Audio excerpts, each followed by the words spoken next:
बिस्मिल्लाहिर्रहमानिर्रहीम। अस्सलाम वालेकुम। आप देख रहे हैं प्रोग्राम नुक्ता इम्तियाज़। मैं हूं आपके साथ मिशल बुखारी और प्रोग्राम में हमें ज्वाइन कर रहे हैं इम्तियाज़ गुल साहब। नाज़रीन, पाकिस्तान में हुकूमत कोई भी हो, वसाइल की तकसीम का सवाल या इसका रोना जो है वो रोया जाता है। हमेशा ही इसके ऊपर बहस होती रहती है, इस पर बात होती रहती है। एक नुक्ता जिस पर वक्तन फ़वक्तन बात होती रहती है वो ख़ास तौर पे जो सवाबदीदी फ़ंड्स का दिया जाना है वज़राए आला को या वज़ीर आज़म को या दीगर अरकान को, इसके ऊपर जो है वो एतराज़ात उठाए जाते हैं। एक एतराज़ इस पर यह है कि इसको सियासी मकासद के लिए इस्तेमाल किया जाता रहा है। ये भी कहा जाता है कि मनपसंद लोगों को नवाजने के लिए जो है इसका इस्तेमाल किया जाता है। तो फिर इसका जो असल तरीका है वो तो ये है कि सूबाई सतह पर जो फाइनेंस कमीशन है उसका इजरा होता है। और अभी गुज़श्ता दिनों हमने देखा कि वफाकी वज़ीर science and technology Fawad Chaudhry sahab जो वक्तन फ़वक्तन तफरीह तबाह का सामान जो है वो करते रहते हैं, चाहे वो हल्के फुल्के अंदाज में मुखालिफिन को न्यूट्रलाइज करना हो, चाहे वो ईद के चांद के हवाले से कोई बात हो, या फिर अब कोरोना के बाद ये जो वबा फैली है इसके बाद साइंस एंड टेक्नोलॉजी की वजारत की तरफ से जो सामान मुहैया किया जाना था उसका मामला हो, इसके ऊपर तो वो करते हैं। लेकिन ये जो मामला है इसकी भी उन्होंने कुछ अर्सा पहले निशानदही की थी। एक ख़त उन्होंने लिखा वज़ीर आज़म इमरान खान साहब को, जिसमें उन्होंने जो सूबाई फाइनेंस कमीशन है उसके इजरा जो अब तक नहीं हो सका उसके हवाले से उन्होंने निशानदही की, जिसके ऊपर नोटिस भी लिया वज़ीर आज़म साहब ने और पंजाब हुकूमत को इस पर ऑर्डर्स भी दिए गए। लेकिन ये मामला जो है इस पर उनका पॉइंट ऑफ व्यू है क्या, ज़रा उन्हीं से बात करते हैं। फवाद चौधरी साहब, बहुत शुक्रिया हमें ज्वाइन करने के लिए। अच्छा चलें, हम कोशिश कर रहे हैं कि उनसे रब्ता करें और उनसे बात की जा सके। चलें, जब तक बात नहीं होती इम्तियाज़ साहब, मैं चाहूँगी कि ज़रा आप इसके ऊपर रोशनी डालें कि जो सवाबदीदी फंड्स का मामला है ये आखिर एक तो ये कि इसकी ज़रूरत क्या है और इसका जो असल तरीक़ाकार होना चाहिए, जो मैकेनिज़्म होना चाहिए, वो क्यों इख्तियार नहीं किया जाता। क्योंकि वज़ीर आज़म इमरान खान साहब और उनकी जमात जो है वो तो हुकूमत में आने से पहले भी और अब भी वो बार बार जो बल्दियाती निज़ाम है या जो लोकल गवर्नमेंट का निज़ाम है उसके हवाले से बात करते रहे हैं। और फिर जो अरकान मुंतखब होकर आते हैं, ज़ाहिर है उनके इलाके के लोगों की उम्मीदें उन्हीं से होती हैं। तो ये फंड्स जो है ये क्या डायरेक्ट नहीं दिए जा सकते? ये ज़रूरी है कि वज़राए आला के ज़रिए दिए जाएँ?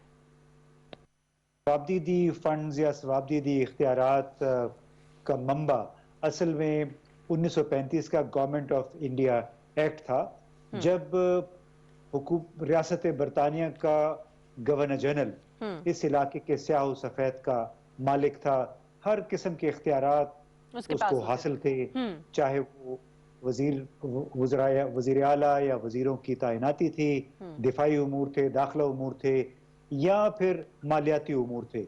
यानी उसकी मर्जी होती थी, वो जिसको जहां पे अपॉइंट कर दे या किसी को अगर उसकी मर्जी है तो करोड़ों रुपए किसी एक शहजादे को, किसी एक नवाब को दे देता था। अब जब पाकिस्तान बना 1947 में, तो उसके बाद कई सवाबदीदी इख्तियारात और उसके साथ सवाबदीदी फंड्स के इख्तियारात भी वजीर आजम यानी चीफ एग्जीक्यूटिव को मुंतकिल हो गए। उस वक्त भी गवर्नर जनरल थे पहले, लेकिन आहिस्ता आहिस्ता बहुत सारी इसकी जुजियात थी जो हमारी हुकूमतों ने कबूल की। उसी वजह से आपने देखा होगा कि गुज़श्ता 40-50 वर्षों के दौरान इन सवाबदीदी फंड्स का खास तौर पे जो कि वज़ीर आज़म को भी हासिल होते थे, वज़राए आला को भी हासिल होते थे, बड़ा बेदरेग इस्तेमाल हुआ। हर हुकूमत ने, चाहे वो हमारे सदर होते थे या वज़ीर आज़म या वज़राए आला, वो अपने अपने हलकों को, हल्का नयाबत को मजबूत करने के लिए इन फंड्स का इस्तेमाल करते रहे। और दिलचस्प बात यह है कि इसी नौयत का एक केस था 2011 में भारतीय सुप्रीम कोर्ट के सामने आया, जब उस वक्त के वजीर आजम के सवाबदीदी फंड्स के इख्तियारात को चैलेंज किया गया था। तो उस वक्त जो चीफ जस्टिस थे भारतीय सुप्रीम कोर्ट के, उन्होंने एक दिलचस्प फैसला दिया और ये कहा कि किसी भी जमहूरी निज़ाम हुकूमत में हम तसव्वुर नहीं कर सकते सवाबदीदी इख्तियारात का या ऐसे मैकेनिज्म का जिसके तहत वज़ीर आज़म या वज़ीर आला अपनी मर्जी से कोई अवामी फंड्स इस्तेमाल कर सके, क्योंकि बुनियादी मसला होता है पब्लिक फंड्स का। इसी तरह फिर पाकिस्तान की सुप्रीम कोर्ट ने भी 2013 में और बाद में 2017-18 में इस नौयत के फैसले दिए, जहां पे ये वाज़ेह किया गया कि अवामी फंड्स किसी भी तरीके से वज़ीर आला या वज़ीर आज़म अपनी मर्जी के मुताबिक इस्तेमाल नहीं कर सकता। اور اس کے لیے کوئی پارلیمانی طریقہ کار اختیار کرنا چاہیے۔ مارچ میں میرا خیال ہے مارچ 2016 میں کوشش کی تھی پی ایم ایل این کی حکومت نے، بلکہ ایک اندرونی ان کی پارٹی کی میٹنگ ہوئی تھی، اور اس میں وزیر اعظم صاحب نے واضح کیا کہ آپ آئندہ انتخابات کی تیاری کریں، اور اس میں برانڈ نواز شریف آپ نے پروموٹ کرنا ہے، یعنی آئندہ انتخاب نواز شریف کا ہوگا، اور اس کے لیے ہم ہر پی ایم ایل این کے حلقے کو 1 ارب روپے دیں گے۔ تو اس طرح اس وقت جو پبلک سیکٹر ڈیولپمنٹ پروگرام تھا اس میں سے کوئی 300 ارب روپے نکالے گئے تھے اپنے ایم این ایز اور ایم پی ایز کو دینے کے لیے، اور اسی پہ آپ اندازہ کریں کہ مارچ 2017 سے جولائی 2017 کے درمیان یا شاید 2016 تھا، وہ صرف 3 مہینوں میں تقریباً 74 ارب روپے نکالے گئے سالانہ پروگرام میں سے اپنے اپنے من پسند ایم این ایز اور ایم پی ایز کو دینے کے لیے۔ اسی پہ پھر سپریم کورٹ نے ایک نوٹس بھی لیا تھا، تشویش کا اظہار کیا تھا کہ 3 مہینے کے اندر اتنی سبک رفتاری کے ساتھ کس طرح یہ فنڈز نکال دیے گئے سرکاری خزانے سے۔ اور موجودہ وزیر اعظم جب آئے ہیں تو انہوں نے اگست ستمبر 2018 میں واضح کر دیا تھا کہ ان کے جو ثوابدیدی اختیارات ہیں فنڈز کی تقسیم کے حوالے سے وہ ختم کر رہے ہیں۔ سب سے بڑا سوال تو امتیاز صاحب یہی ہے نا کہ وزیر اعظم عمران خان صاحب تو حکومت میں آنے سے پہلے بھی سب سے زیادہ اس کے حوالے سے بات کرتے تھے کہ جو بلدیاتی نظام ہے، جو لوکل گورنمنٹ کا جو نظام ہے اس کو فعال ہونا چاہیے، اور یہ جو ہے یہ اختیارات تاکہ نچلی سطح تک جا سکے۔ اب جو فواد چودھری صاحب حالانکہ خود حکومت کا حصہ ہے، انہوں نے جو یہ پوائنٹ ریز کیا ہے یہ بڑا ویلڈ پوائنٹ ہے، لیکن اس کے بعد بھی ابھی تک اس کے اوپر کوئی خاص پیش رفت ہو تو نہیں سکی۔ جو آرٹیکل 140A ہے جس کے مطابق ہر صوبہ جو ہے وہ لوکل گورنمنٹ سسٹم کے تحت سیاسی، انتظامی اور مالی ذمہ داریاں جو ہے مقامی حکومتوں کو منتقل کر دیتا ہے، تو یہ اس پہ عمل درآمد کیوں نہیں ہو پایا ابھی تک؟ وہ تو بڑا واضح ہے، اور اس کا میرا خیال ہے فواد چودھری صاحب نے ایک لحاظ سے خود ہی جواب دیا ہے کہ جو سیاسی جماعتیں ہیں وہ بنیادی طور پہ اس میں دلچسپی نہیں رکھتی ہیں۔ ایک کلچر بنا ہوا ہے کہ تمام تر فنڈز، ثوابدیدی اختیارات فنڈز کی تقسیم کے حوالے سے وہ وزیر اعلیٰ کے پاس اگر رہیں گے تو تب ہی وہ اپنی پارٹی کے ارکان کو، صوبائی اسمبلی کے اور قومی اسمبلی کے ارکان کو کنٹرول کر سکیں گے۔ اب اسی وجہ سے ہمارے موجودہ وزیر اعظم بھی شاید وزراء اعلیٰ کے ثوابدیدی فنڈز کے اختیارات کو ختم نہیں کر پائے ہیں، حالانکہ اس حوالے سے بھارتی سپریم کورٹ، پاکستان کی سپریم کورٹ کا بہت واضح موقف ہے کہ یہ ایک جمہوری نظام حکومت میں اس نوعیت کا کوئی بھی اختیار کسی بھی صوبائی یا مرکزی چیف ایگزیکٹو کے پاس نہیں ہونا چاہیے۔ ٹھیک ہے، اچھا، اور اگر ایسا نہیں ہوتا، جب تک بلدیاتی نظام جو ہے وہ فعال نہیں ہوتا، تو یہ جو سوال اٹھایا جا رہا ہے کہ یہ ثوابدیدی فنڈ جو ہے وزراء اعلیٰ سے لے لیا جائے، تو پھر کیا طریقہ کار ہو سکتا ہے؟ کیا ڈائریکٹ اراکین کو دیا جائے گا کہ وہ اپنے علاقوں میں جو ہے وہ کام کرائیں؟ کیونکہ لوگ تو انہی سے امید کرتے ہیں، ان کو ووٹ ہی اس لیے دیتے ہیں کہ ہمارے علاقے میں یہ جو ہے ترقیاتی کام کرائیں گے۔ دیکھیے، ایم این اے یا ایم پی اے کوئی سڑکیں گلیاں بنانے کے لیے نہیں ہوتے، اس کے لیے پورا حکومت کا ایک نظام موجود ہے۔ البتہ یہ ہوتا ہے کہ سرکاری جو پبلک سیکٹر ڈیولپمنٹ پروگرام ہے اس میں فنڈز مختص ہو جاتے ہیں اور وہ پھر مقامی انتظامیہ کے ذریعے تقسیم کیے جاتے ہیں۔ لیکن جو آپ نے مقامی حکومتوں کے حوالے سے سوال کیا، اس میں بلا شبہ حقیقت ہے کہ ہماری بڑی سیاسی جماعتیں اختیارات نچلی سطح پہ تفویض کرنے پہ بالکل آمادہ نہیں ہیں۔ آپ کو یاد ہوگا کہ گزشتہ دور حکومت میں جو سندھ میں، پنجاب میں مقامی حکومتوں کے لیے انتخابات ہوئے تھے وہ بھی سپریم کورٹ کے کہنے پہ ہوئے تھے۔ اب پنجاب اور سندھ میں انتخابات تو ہو گئے لیکن ان کو اختیارات، خاص طور پہ فنڈز مہیا نہیں کیے گئے، تو اس کے بغیر تو بالکل بے دست و پا ایک نظام تھا، یعنی کونسلر کے اور میئر کے اگر بیٹھنے کی جگہ نہیں ہے، اس کے پاس فنڈز نہیں ہیں، تو وہ اپنے حلقہ نیابت میں کام کیسے کروائے گا؟ کیونکہ لوکل گورنمنٹ کا کام بنیادی طور پہ ہوتا ہے علاقے کی سڑکیں، پانی، گیس، بجلی کے لیے انفراسٹرکچر کو، اس کے لیے راہ ہموار کرنا، اور چھوٹے موٹے تعمیراتی کام انفراسٹرکچر کے ہوتے ہیں۔ لیکن یہ ایک اچھی کوئی اشارہ نہیں ہے کہ جمہوری حکومتیں ہونے کے باوجود اختیارات جو ہیں वो अभी तक वज़ीर आला के पास हैं। और मुझे ये बताया जा रहा है कि फवाद चौधरी साहब को अगर अभी आप फ़ोन कर लें तो शायद वो अभी लाइन पे मौजूद हैं, तो फिर आप उनसे सवाल कीजिए। प्रोड्यूसर साहब अगर फौरी तौर पे ये लाइन मिला लें उनसे, वो इंतज़ार कर रहे हैं जी, हमारी हम कॉल बिल्कुल का। कोशिश कर रहे हैं कि फवाद चौधरी साहब का पॉइंट ऑफ व्यू जो है वो आ जाए, क्योंकि ज़ाहिर है वो हुकूमत का भी हिस्सा है और हुकूमत की तरफ से भी पॉइंट ऑफ व्यू जो वो आ जाएगा, और जो उनका अपना एतराज़ था जो उन्होंने उठाया था वो भी हम उससे जानना चाहेंगे कि वो इस मामले में क्या उनका नैरेटिव है और वो इस पे क्या कहते हैं। लेकिन इम्तियाज़ साहब, इसमें एक और बड़ी इम्पॉर्टेंट चीज़ जो है वो ये सामने आती है कि जो ख़ास तौर पे उन्होंने अपनी ही हुकूमत में होते हुए पंजाब गवर्नमेंट के हवाले से कुछ जो है बातें की थी जब ये बयान उनका सामने आया था सवाबदीदी फंड्स के हवाले से। तो उनका ये भी कहना था कि कुछ इस तरह की चीज़ें हैं जिसकी वजह से मजमूई तौर पे हुकूमत के ऊपर सवालात उठ रहे हैं, या पाकिस्तान तहरीक इंसाफ की गवर्नमेंट के हवाले से। तो ज़रा उस पर भी अगर आप कमेंट कर दें। देखिए, फवाद साहब खुद ही बताएंगे कि बुनियादी मुहर्रिक क्या था उनके ये मसला उठाने का। हम उम्मीद करते हैं कि कॉल अगर मिल जाती है तो वो बयान जी, कर इस देंगे। वक्त फवाद चौधरी साहब हमारे साथ लाइन पे मौजूद हैं। बहुत शुक्रिया फवाद साहब, काफ़ी देर से हम कोशिश कर रहे थे कि आपसे बात हो जाए। हम बात कर रहे हैं आपके उस बयान की, और वो जो आपने ख़त लिखा था वज़ीर आज़म इमरान खान साहब को वज़राए आला के सवाबदीदी फंड्स के हवाले से। आपकी एक बड़ी राय जो है वो सामने आई थी। तो एक तो मैं ये जानना चाहूँगी कि आप खुद ज़रा इस पर रोशनी डालें कि आपका क्या पॉइंट ऑफ व्यू है। क्या आप समझते हैं कि इनको ख़त्म हो जाना चाहिए, इनकी ज़रूरत नहीं है?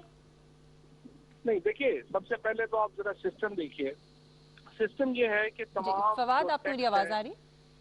जी, मुझे तो आपकी आवाज़ आ रही है, आपको मेरी आवाज़ आ रही? जी जी जी, अब आ रही है। जी फवाद। जी, मैं ये कह रहा हूँ कि सबसे पहले तो जरा सिस्टम समझने की जरूरत है कि ये क्या है। सिस्टम ये है कि देखिए, सबसे पहले वफाक के पास जो पैसे आते हैं, जो इस वक्त तकरीबन 8,000 अरब रुपया है। 8,000 अरब रुपए में से जो 58% पैसा है, बल्कि आप 60% समझें, ये पैसा चला जाता है सूबों को वापस।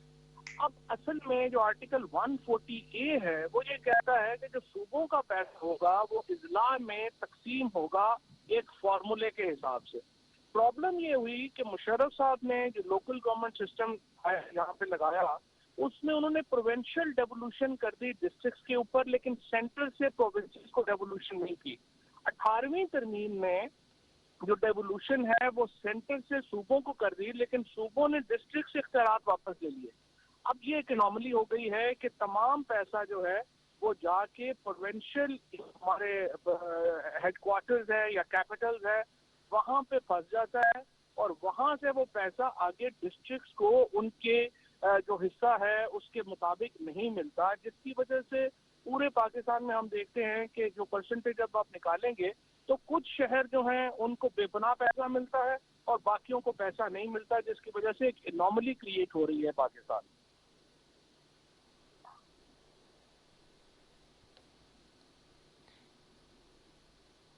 जी इम्तियाज साहब, आप कुछ पूछना चाहेंगे? फवाद हमारे साथ। जी, मैं वही पूछना चाह रहा था कि इस तरह तो फवाद साहब अपने बहुत सारे जो सियासी साथी हैं, अपनी जमात के भी, दूसरी जमातों के भी, उनको भी नाराज कर देंगे इस नौयत का मसला उठा के, जिसके साथ बहुत सारे लोगों के, हर एक के नहीं, बहुत सारे लोगों के माली मफादात भी जुड़े होते हैं। जी फवाद। देखिए, ये बात आपकी सही है। फ्रेंकली इसमें काफी जो है वो लोगों के मफादात तो जुड़े हुए हैं, लेकिन हकीकत ये है कि पाकिस्तान के लोगों का मफाद जो है वो नहीं जुड़ा हुआ। वो तो इससे जुड़ा हुआ है कि जो पाकिस्तान के इजला है, पाकिस्तान की तहसीलें हैं, उनको इक्विटेबल पैसा जाए। अब मतलब मैं आपको यहाँ पे मिसाल देता हूँ, मिसल सिंध की अगर आप एक मिसाल लीजिए, कोटकी जो है वो सिंध का सबसे ज्यादा इस वक्त गैस प्रोड्यूस करने वाला जिला है। तो सबसे बड़ी जो रॉयल्टी है गैस के नाम के ऊपर सिंध को जाती है वो घोटकी के नाम पे जाती है। अगर आप इंसाफ का तकाजा तो ये था कि घोटकी जो है उसको पैरिस होना चाहिए था, इतना पैसा उसके नाम के ऊपर जा रहा है, बट हकीकत यह है कि घोटकी को तो 1 रुपया नहीं मिल रहा, तो वो पैसा सारा जो है वो इधर उधर जा रहा है। तो जब तक आपका ये एक सिस्टम जो प्रोविंशियल सिस्टम है उसको आप सही नहीं करेंगे, मेंड नहीं करेंगे, आप चीफ मिनिस्टर्स के हल्के जो है उनमें पैसों की स्पेंडिंग देखें किस तरह हो रही है। सो ये एक प्रॉब्लम किसी एक पार्टी का नहीं है, ये एक सिस्टम का प्रॉब्लम है, और प्रोविंशियल गवर्नेंस रिफॉर्म्स जो है उसके बगैर हम कभी भी पाकिस्तान को एक स्टेप फॉरवर्ड नहीं कर सकेंगे। और ये मेरा व्यू है, और मुझे बहुत इसमें प्राइम मिनिस्टर साहब ने एक्चुअली जो बात की है ये एक्चुअली उसी से ही ड्रॉ मैं कर रहा हूँ। प्राइम मिनिस्टर साहब ने he has hit the nail on the head जब कराची में उन्होंने ये कहा कि चीफ मिनिस्टर जो है वो डिक्टेटर बन गए हैं, और बिल्कुल उनकी बात जो थी पीएम साहब की वो बिल्कुल दुरुस्त थी, और वो बुनियादी सुकम की निशानदेही कर रहे थे सारे सिस्टम। लेकिन आप समझते हैं कि मौजूदा हालात में जो आप तजवीज़ पेश कर रहे हैं ये रिफॉर्म हो पाएगी? देखिए, ये तो रिफॉर्म नहीं है, ये तो आर्टिकल 140A का मैंडेट है, और फ्रेंकली हमारे यहाँ सुप्रीम कोर्ट है उसका ये बुनियादी काम है कि वो आइन के ऊपर इन्फोर्समेंट कराए। अगर कोई सूबा इन्फोर्स नहीं कर रहा, मेरी अपनी राय में, जो मैं काबीना में भी कई दफा इसका इजहार कर चुका हूँ, असूली तौर के ऊपर काबीना को और हमारी वफाकी हुकूमत को चाहिए, और ये अभी एनएफसी अवार्ड पे डिस्कशन शुरू होगी तो यकीनन तौर के ऊपर इनको चाहिए कि पैसों की ट्रांसफर मुंसलिक करें प्रोविंशियल फाइनेंस अवार्ड से। अगर प्रोविंशियल फाइनेंस अवार्ड सूबे नहीं करते, उस सूबे को पैसे नहीं जाने चाहिए, क्योंकि अगर आपने इस तरह से, आप सिर्फ अंदाजा लगाइए कि एक शहबाज शरीफ साहब ने कुछ 1700 अरब रुपया पंजाब में खर्च कर दिया। इसी तरह से ये जो मुराद अली शाह साहब हैं और कायम अली शाह साहब, इन्होंने को 12 अरब रुपया सिंध में खर्च कर दिया। तो आपने पैरेलल भी तो देखना है ना, कितना खर्च किया तो उसका नतीजा क्या निकला, वो नहीं निकला। तो इसका मतलब ये है कि आप पैसे जाया कर रहे हैं, और ये पैसे तो मेरे आपके पाकिस्तान के अवाम की अमानत है हुकूमत के पास, इस तरह से तो नहीं हो सकता। ठीक है, बहुत बहुत शुक्रिया फवाद साहब, आपने हमें वक्त दिया।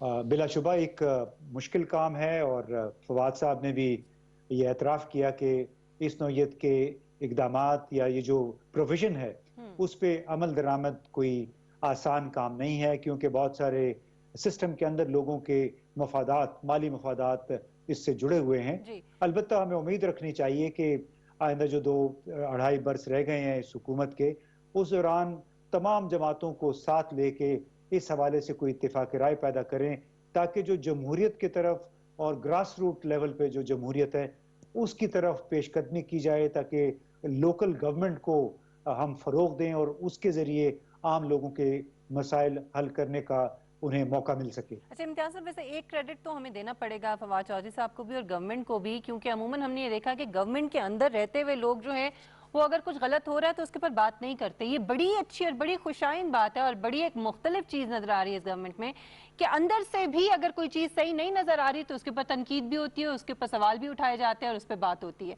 तो इस पर अगर आप एक कॉमेंट कर दें, फिर मुझे ब्रेक की तरफ जाना है। जी बिलाशुबा, देखिए फवाद चौधरी साहब के माजी से कते नज़र जो लोग उसके बारे में जो मर्जी कहते रहे, एक हकीकत है कि फवाद चौधरी साहब ने कोशिश की है चंद बुनियादी उमूर उठा के चैलेंज किया है उन्होंने स्टेटस को, यानी रूयत हिलाल कमेटी को बुनियादी तौर पे उन्होंने चैलेंज किया, और फिर जो उन्होंने कहा वही कुछ हुआ, और वो सारा साइंस की बुनियाद पे। तो गुज़िश्ता 35 बरसों से किसी ने ये हिम्मत नहीं की थी, फवाद चौधरी साहब ने ये हिम्मत कर ली। इसी तरह सवाबदीदी फंड्स वज़ीर आला के, उस पे भी कोई भी बात करने को तैयार नहीं है, क्योंकि उसके साथ बहुत सारे लोगों का मफाद वाबस्ता होता है, लेकिन उन्होंने अपनी लोगों की मुखालफत मोल लेते हुए ये मसला उठाया है। और उम्मीद ये करनी चाहिए कि इस नौयत इसी उनके साथ मजीद साथी इसी नौयत के बुनियादी मसाइल पे आवाज़ उठाएं, ताकि गुड गवर्नेंस की यहाँ पे बेहतर से बेहतर मिसालें कायम हों। बिल्कुल सही। एक ब्रेक लेना नाज़िन हमें, और ब्रेक के बाद जब हम वापस आएंगे तो हम एक मुख्तसर सा मुआशी तकाबली जायज़ा पाकिस्तान और बांग्लादेश का आपके सामने रखेंगे। बहुत इंपॉर्टेंट सवालात उठाएंगे एक ब्रेक के बाद।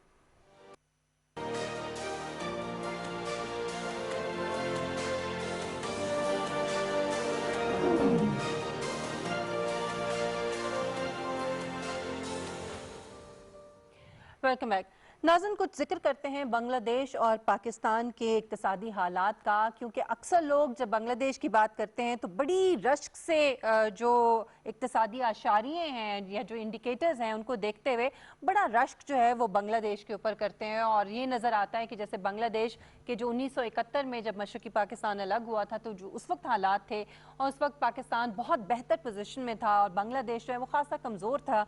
लेकिन अब जो सूरत हाल है 2018-2019 के जो आदाद शुमार हैं या इक्तिसादी अशारिये हैं उनको देखते हुए सूरत हाल खासी मुख्तलिफ है।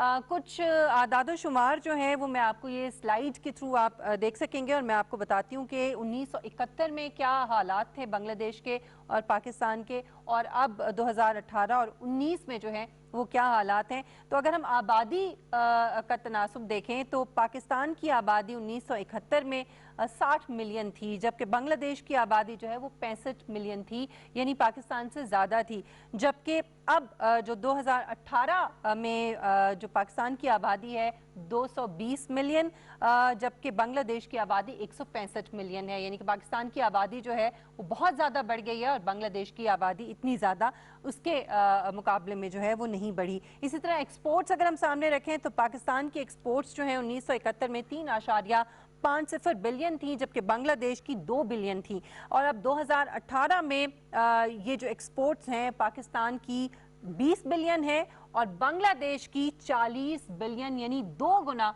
पाकिस्तान से इसमें इजाफा हो चुका है। इसी तरह से बांग्लादेश की जो करेंसी है 1971 में $1 जो है वो 4.76 रुपए, यानी पाकिस्तान में जो कीमत थी वो ये थी रुपए की, और बांग्लादेश का जो टका था वो 7.50 का था, जो कि अब इस वक्त 85 टका के बराबर $1 है, और पाकिस्तानी जो रुपए हैं वो 156 रुपए के बराबर $1 है। तो आप इससे अंदाज़ा लगा सकते हैं कि रुपए की वैल्यू जो है वो कितनी गिर गई, और जो बांग्लादेश का जो टका है उसकी वैल्यू अभी भी पाकिस्तान से बहुत बेहतर है।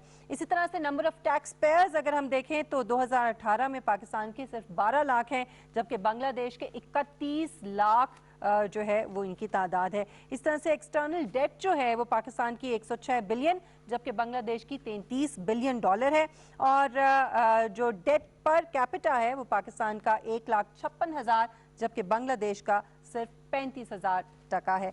तो ये आदाद शुमार देखते हुए इम्तियाज साहब, ये ऐसा क्या हुआ कि बांग्लादेश इस वक्त जो है वो कहाँ से कहाँ पहुँच गया? अगर हम उसकी जो गारमेंट की जो इंडस्ट्री है उसको ही हम देख लें तो दुनिया में वो दूसरे नंबर पर इस वक्त पहुंच गया, और चाइना के साथ उसका जो है वो मुकाबला चाइना को चैलेंज कर रहा है, जबकि हमारी कॉटन की प्रोडक्शन इतनी ज़्यादा होते हुए भी हमारी पैदावार इतनी ज़्यादा नहीं है। तो क्या वजह है इसकी? देखिए मिशेल, एक तो वजह यह कि हमारे यहाँ कपास की बरामद पे ज़्यादा जोर था, क्योंकि बुनियादी तौर पे हमारे यहाँ हमारा जो जागीरदार है जी, उसने कोई तवज्जो नहीं दी कि यहाँ पे टेक्सटाइल इंडस्ट्री को बढ़ावा दे और कपास बरामद करने की बजाय उसको यहीं पे प्रोसेस करके उसको कपड़े में तब्दील किया जाए। अब बांग्लादेश में का जहां तक ताल्लुक है, आप देखिए कि बिलाशुबा वहां पे तरक्की हुई है। वहां पे जिस तरह आपने बताया उनकी बरामदात में गैर मामूली इजाफा है, हमसे तकरीबन 2 गुना है। जी बिल्कुल। लेकिन हमें याद रखना चाहिए कि जहां तक आबादी का ताल्लुक है कि जब 1971 में सुकूत ढाका हुआ तो उसके बाद कोई 10 मिलियन के करीब हिंदू बंगाली थे, वो वहां से मगरबी बंगाल यानी भारत चले गए। इस तरह कई लाख बिहारी थे, और उसमें मगरबी पाकिस्तान से गए हुए अफसरान भी शामिल थे, फौजी भी शामिल थे, वो भी पाकिस्तान वापस आ गए। यानी पाकिस्तान की एक तरफ से बांग्लादेश की आबादी में कमी हुई, दूसरी तरफ पाकिस्तान की आबादी में इजाफा हुआ। उसमें अफगान मुहाजिरीन भी आ गए थे 1980 में जब सोवियत यूनियन ने अफगानिस्तान पे कब्जा किया। तो उस वजह से आबादी में एक तनासुब जो है वो गैर मुतवाजन हो गया। एक अलबत्ता अच्छी बात हुई कि बांग्लादेश में हुकूमतों ने मजहबी हलकों को साथ मिला के और पॉपुलेशन पे कंट्रोल करने की कोशिश की। दूसरी तरफ ये हुआ कि भारत के साथ तकरीबन 50 दरियाओं के पानी पे तनाज़ात के बावजूद वहाँ की वज़ीर आज़म हसीना वाजिद ने बिल्कुल एक बड़ा मुअद्दिबाना रवैया अख्तियार कर रखा है भारत के साथ, और खारजा उमूर में, दिफाई उमूर में बिल्कुल उन्होंने समझे कि एक कॉलोनी के तौर पे बांग्लादेश को भारत के हवाले किया हुआ है। काफ़ी भारत का वहाँ पे असर नफूज है वजारत दिफा में, वजारत खारजा में। तो यानी उनका सियासी तनाज़ा अपने भारत के साथ, सबसे बड़े पड़ोसी के साथ नहीं है। अवामी लीग की जो आला क़यादत है, दूसरी तरफ ये भी है कि वो भारत नवाज होने के साथ साथ हमें बताया जाता है, और ये पूरा इस पे लिटरेचर अवेलेबल है कि करप्ट भी है और इंतहाई सख्त गिर है मीडिया के हवाले से, अपोजिशन जमातों के हवाले से, اور عدلیہ کے حوالے سے، یعنی وہ کوئی بھی اختلاف رائے انہوں نے قبول نہیں کیا۔ آپ اندازہ لگائی کہ 1996 سے لے کے اب تک مجموعی طور پہ حسینہ واجد یا عوامی لیگ برسر اقتدار رہی ہیں تقریباً 18 برس، 1996 سے 2001 اور 2009 سے اب تک حسینہ واجد صاحبہ مسلسل وہاں کی وزیر اعظم ہیں۔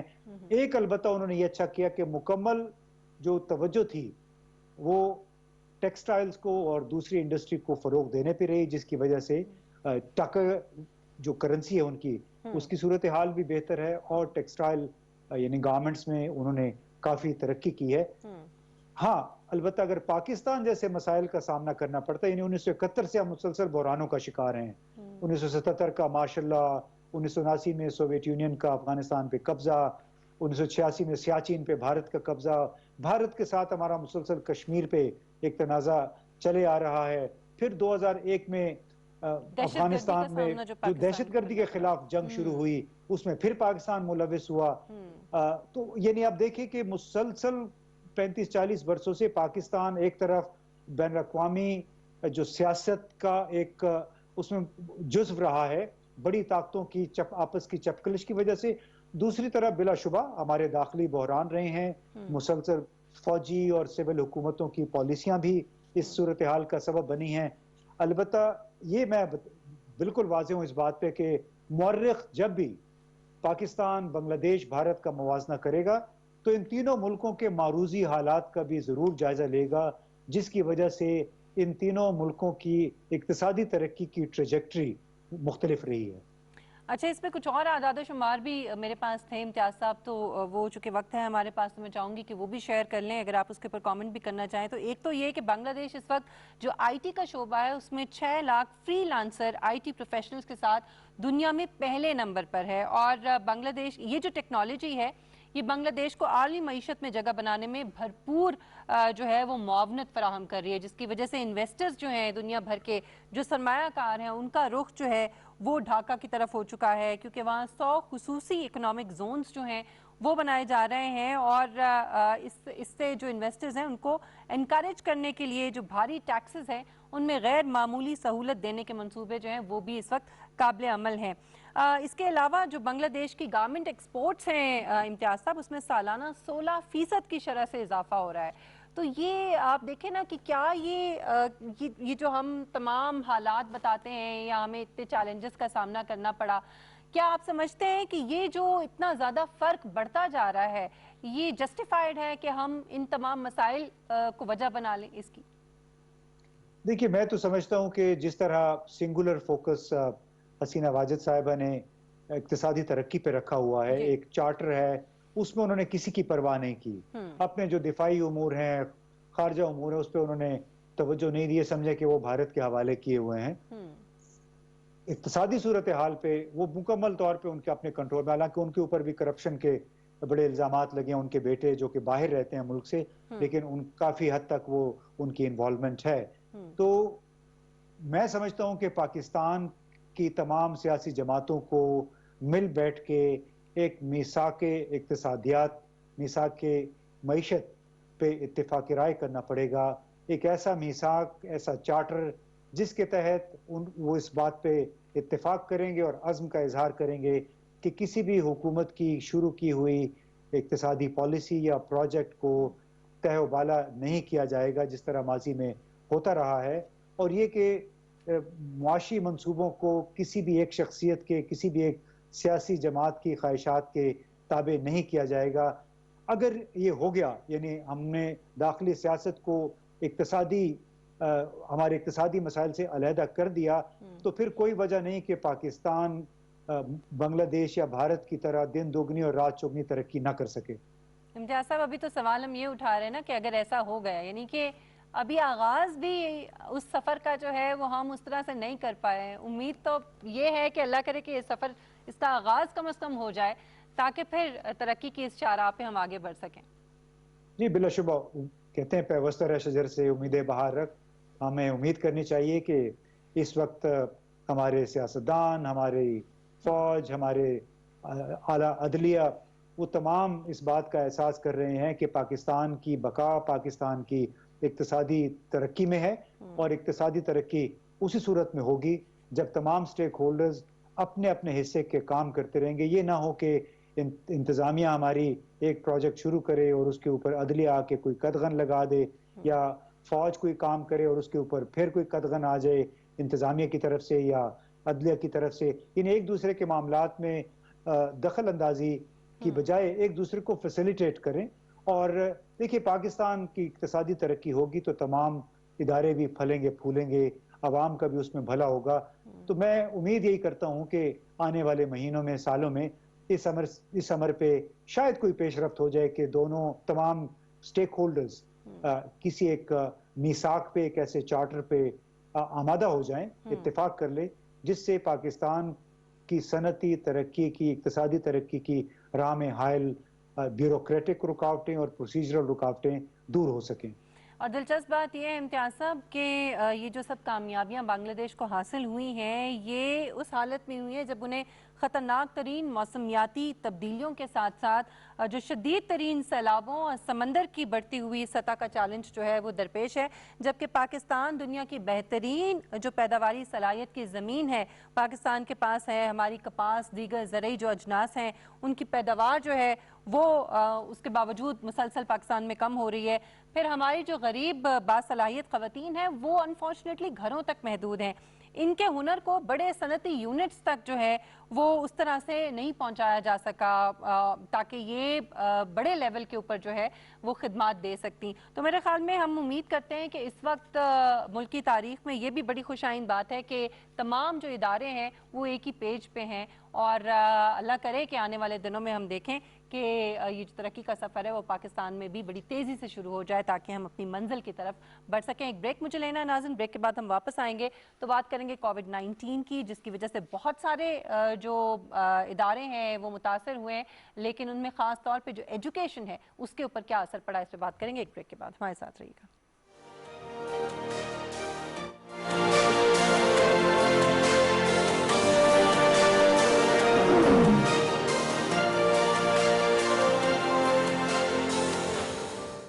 Welcome back. ناظرین، کووڈ-19 کی وجہ سے جہاں دیگر ویسے تو پوری دنیا میں مختلف ایریاز جو ہیں وہ ان کے اوپر بہت برے اثرات مرتب ہوئے ہیں، وہی جو ایجوکیشن کا ایریا ہے اس میں بہت زیادہ جو ہے وہ، کیونکہ ظاہر اسکولز بھی بند ہیں، کالجز یونیورسٹیز بند ہیں، اسٹوڈنٹس جا نہیں پا رہے ہیں، آن لائن کلاسز ہو رہی ہیں، گھروں سے تعلیم کا سلسلہ جاری ہے، لیکن اس کے باوجود ظاہر ہے کہ جو ایک ماحول ہوتا ہے تعلیم کا وہ اس طرح سے نہیں مل رہا. تو ظاہر ہے اس میں بہت زیادہ گیپ جو ہے وہ آ رہا ہے. اسی کے اوپر ہم بات کریں گے. امتیاز صاحب، یہ کس طرح سے اس گیپ کو کیسے فل کیا جائے گا؟ کیونکہ ابھی تو ظاہر ہے کہ جب تک یہ بڑا انپریڈکٹڈ ہے، انپریڈکٹیبل ہے، کچھ کہا نہیں جا سکتا کہ کب تک اسی طرح سے سکولز، کالجز، یونیورسٹیز بند رہیں گے.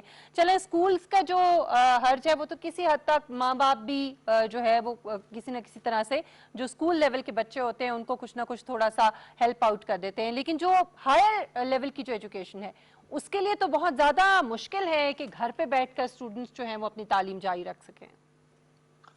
دیکھیے پاکستان کے لیے یہ ایک اور بحران پیدا ہو گیا ہے. پاکستان میں معیار تعلیم پہلے ہی دگرگوں ہے، کوئی قابل رشک قطن نہیں ہے. اور جب سے پھر کورونا کا سلسلہ شروع ہوا اور تمام یونیورسٹیز اور تعلیمی اداروں نے آن لائن تعلیم کا سلسلہ شروع کیا، تو اس پہ جو ہماری بات چیت ہوئی مختلف اداروں کے پروفیسروں سے اور کچھ 2-3 وائس چانسلر کے ساتھ، ان کا یہ کہنا تھا کہ ابتدا میں تو لوگوں نے آنا شروع کیا، آن لائن آ جاتے تھے، لیکن اس میں بھی مسائل تھے. ایک یہ کہ تمام اسٹوڈنٹس کے پاس ضروری نہیں ہے کہ انٹرنیٹ کی فیسلٹی موجود ہو. تمام اسٹوڈنٹس کے پاس گھر پہ کمپیوٹر یا لیپ ٹاپ موجود نہیں ہے. ہو سکتا ہے 50-60% کے پاس ہو، لیکن جو 50-60% لوگ جن کے پاس انٹرنیٹ اور کمپیوٹر اویلیبل بھی تھا، انہوں نے شروع میں تو بڑا سرگرمی کا مظاہرہ کیا، آن لائن آ کے لیکچرز انہوں نے سنے. لیکن بعد میں ہمیں بتایا گیا کہ مشکل سے 15-20% کے قریب لوگ آن لائن آتے تھے لیکچر سننے کے لیے یا اسائنمنٹ کے لیے. تو وہ تمام تعلیمی اداروں کو یہ بھی 2 مہینے تقریباً لگے یہ سمجھنے میں کہ اب انہیں کیا لائے عمل اختیار کرنا چاہیے. اس کے بعد انہوں نے پھر لوگوں کو तमाम स्टूडेंट्स को इस अमर का पाबंद किया है कि जब तक वो यकीनी नहीं बने, जब तक वो ऑनलाइन नहीं आएंगे और ऑनलाइन मुसलसल मौजूद नहीं रहेंगे, और साथ ही जब तक वो ऑनलाइन आके जो असाइनमेंट्स हैं वो उनसे मुताल्लिक सवाल जवाब नहीं करेंगे, उस वक्त तक उनका जो क्रेडिट है उनको नहीं दिया जाएगा। आपको मालूम है खासतौर पर यूनिवर्सिटीज में क्रेडिट का निज़ाम होता है, तो कुछ उन्होंने सख्ती शुरू की, लेकिन उसके बावजूद मैं समझता हूँ कि कोई 50-60% हमारा निज़ाम मायार तालीम ज़रूर मुतासर होगा, ख़ास तौर पे स्कूलों में, देही इलाकों में। आप लाहौर, इस्लामाबाद, पेशावर, कराची के जो मराकज़ हैं, वस्ती शहर, वहाँ से जब निकल जाते हैं, जो ही देही इलाकों की तरफ जाते हैं, तो फिर बहुत सारे मसाइल शुरू हो गए। आपको मालूम है ख़ास तौर पे सरकारी स्कूल जहाँ जहाँ भी हैं, उनका पहले ही बुरा हाल है, और तो उनके स्टूडेंट्स कैसे वो ऑनलाइन आके अपना दर्स तदरीस का सिलसिला जारी रखेंगे। तो ये एक बड़ी गंभीर सूरत हाल है। इसी वजह से न सिर्फ हमारे वज़ीर आज़म ने इंदिया दिया कि महदूद अंदाज में दर्स तदरीस का सिलसिला दोबारा शुरू किया जाए, बल्कि बरतानिया में, कनाडा में और कुछ और यूरोपीय मुल्कों में बशमूल हंगरी के अब दोबारा दर्स तदरीस का सिलसिला बड़े एक महदूद पैमाने पे शुरू हो रहा है, क्योंकि उन्हें मालूम है कि जिस तरह मईशत का दरवाज़ा खोले बगैर बहुत मुश्किल होगा आम लोगों का सर्वाइवल, इसी तरह स्कूल, तालीमी इदारे बंद रहने से उनकी आइंदा की नस्लों का जो मायार है तालीम का, वो शदीद तौर पे मुतासिर होगा। तो लिहाजा भले 2-3 घंटे के लिए स्टूडेंट्स अपने तालीमी इदारों में आएँ, लेकिन आएँ ज़रूर। हो सकता है अब हम शिफ्टों में इसका काम शुरू हो जाए कि 4-4, 5-5 घंटे की 3 शिफ्टें दिन में लगा के स्टूडेंट्स को मुख्तलिफ ग्रुपों में तकसीम कर दिया जाए। तो ये हमें हंगामी तौर पे इस हवाले से इक़दामात करने होंगे, वरना मायार तालीम मज़ीद गिर जाएगा। जी, आप ये नहीं समझते कि सारी सूरत हाल को मद्देनज़र रखते हुए जब फरवरी से हम फेस कर रहे हैं, सिर्फ हम नहीं पूरी दुनिया फेस कर रही है, तो कोई ऐसा मैकेनिज्म जो है कम से कम उसके ऊपर सोच विचारी शुरू हो जाए कि कोई और अल्टरनेटिव, कोई और तरीक़ाकार जिसके ज़रिए जो टेक्नोलॉजी है उसको कुछ बेहतर किया जाए और वो आम लोगों तक भी पहुंचाई जाए। कुछ इस तरह की चीज़ों के ऊपर आप समझते हैं कि गवर्नमेंट को अब सोचना चाहिए, इस पर भी काम करना चाहिए? देखिए, मुमकिन है हुकूमत सोच रही हो इस हवाले से, जो चूँकि तालीम आपको मालूम है एक सूबाई सब्जेक्ट है और चारों सूबों में मुझे यकीन है कि वज़राए आला इस हवाले से सोच विचार में मसरूफ़ होंगे तालीमी इदारों के सरबराहों के साथ। प्रोविंशियल हायर एजुकेशन कमीशंस भी हैं और इसी तरह वजारत भी है सूबे में भी, मरकज़ में भी। तो मिल मिला के हायर एजुकेशन कमीशन जो कि इस्लामाबाद में है, उसके साथ सलाह मशवरे का सिलसिला जारी है। लेकिन अभी एक और इक़्तिसादी माली बहरान भी पैदा हो गया है तमाम यूनिवर्सिटीज़ के लिए। हायर एजुकेशन कमीशन के कुछ फंड्स में कटौती की गई है हालिया बजट में, तो ये एक और मुश्किल आड़े आ गई है। अलबत्ता सलाह मशवरे का सिलसिला ज़रूर जारी है इस मौजू पे कि किस तरह टेक्नोलॉजी के अदम दस्तयाबी की सूरत में, चूँकि तमाम लोगों को ये सहूलत मैसर नहीं है, तो किस तरह इस कमी पे काबू पाया जाए और फिज़िकल सेशंस का आगाज़ किया जाए। अब कब होता है उसका आगाज़, कितनी जल्दी हो सकता है, क्योंकि अभी तो समझे कि गर्मी की छुट्टियाँ चल रही हैं जो कि मार्च से चल रही हैं। अब कुछ वो तवील दौरानिया हो गया है छुट्टियों का भी, लेकिन मैं समझता हूँ कि अगले 5-6 हफ्तों के अंदर अंदर तमाम तालीमी इदारों को, ख़ास तौर पे सूबाई हुकूमतों को, हायर एजुकेशन जो कमीशन के जो अथॉरिटीज़ हैं, उनको भी इस हवाले से मिलजुल के कोई मुश्तरका लाअमल इख्तियार करना होगा।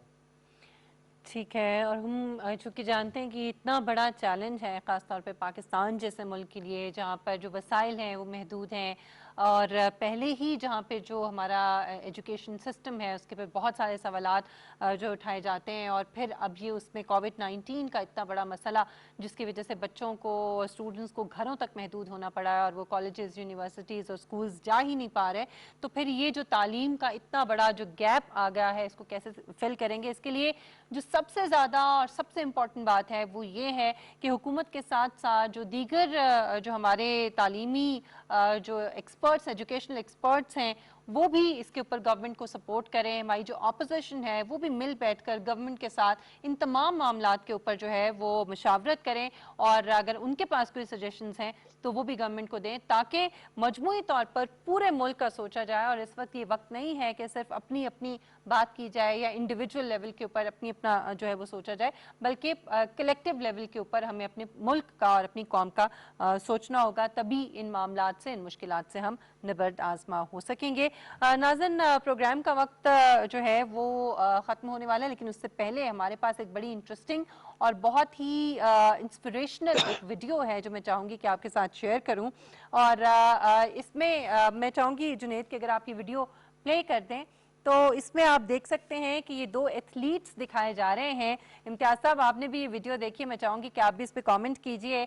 ये एक कीनियन एथलीट है, एबल मोताई इसका नाम है, जो ब्लैक है, और जो दूसरा इवन फर्नांडिस है, ये स्पेनिश एथलीट है। और इसमें दिखाया जा रहा है कि जो कीनियन एथलीट है वो जीत रहा है, वो आगे है, लेकिन गलती से वो जहाँ पर ये रेस एंड होती है उससे पहले ही रुक जाता है। उसका अंदाज़ा कुछ गलत हो जाता है, वो समझता है कि यहीं तक शायद ये रेस थी, और वो वहीं पे रुकने लगता है। लेकिन जो उससे पीछे जो स्पेनिश एथलीट है वो उसको समझ आ जाती है सारी बात की, और वो इसको आगे तक लेके जाता है, बजाय इसके कि वो खुद आगे निकल जाता, जीत जाता। लेकिन उसने उसको ये मार्जिन दिया क्योंकि वो उससे आगे था, ताकि यही जो कीनियन बाशिंदा है ये जीत सके।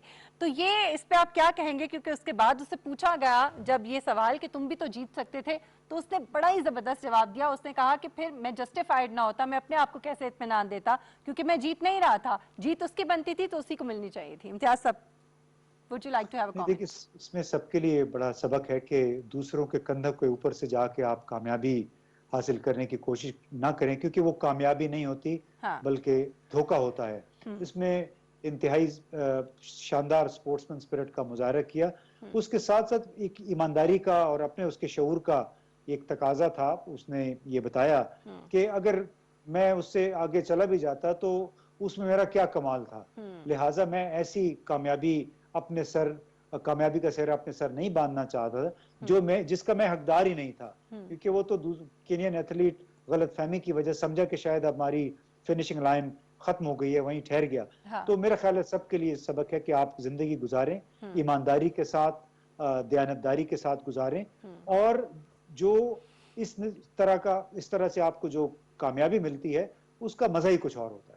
इसमें तरबियत का जो आंसर है वो भी बड़ा इम्पोर्टेंट है, क्योंकि जब जर्नलिस्ट ने उससे सवाल किया तो उसने ये कहा कि my dream is that someday we can have a kind of community life. और साथ में उसने ये भी कहा कि अगर मैं गलत तरीके से जीत भी जाता तो what would my mom think of that, मेरी माँ इस बारे में क्या कहती।